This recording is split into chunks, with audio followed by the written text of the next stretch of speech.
Sridhar sir பத்தி பேசிருக்கீங்க. So Sridhar சாருக்கும் KP சாருக்கும் என்ன டிஃபரன்ஸ் இருக்கு? Fundamental different. இவர் ஸ்டேஜ்ல இருந்து வராரு. அவர் சிறு வயதுல நாடகம் எல்லாம் போட்டிருக்கலாம். இருந்தாலும் இஸ் அ பக்கா சினிமா மேன்.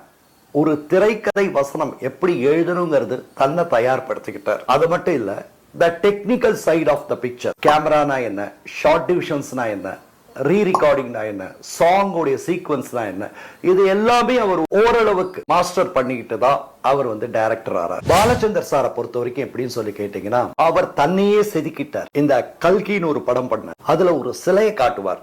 அந்த சிலை தன்னை எப்படி செதுக்கிக்கிறதுன்னு சொல்லிட்டு, அது மாதிரி ஒவ்வொரு விஷயமும் அவர் கத்துக்கிட்டார். Everything he learned on his himself. இனிஷியலா அவர் படம் பண்ணும் போது ஃபுல்லுமே பெரிய பெரிய கேமராமேன்ஸ் பக்கத்துல வச்சுதான் அவர் படம் பண்ணார். தனக்கு நல்ல கான்பிடன்ஸ் வந்ததுக்கு அப்புறம் தான் அவர் என்ன செஞ்சாருன்னு சொல்லி கேட்டீங்கன்னா, அவர் இஷ்டத்துக்கு கேமராமேனை கொண்டு வந்தார். அது வரைக்கும் அவர் எல்லாமே ஒரு ஃபுல் ஃபிளெட்ஜ்ட் கேமராமேனோட தான் ஒர்க் பண்ணார்.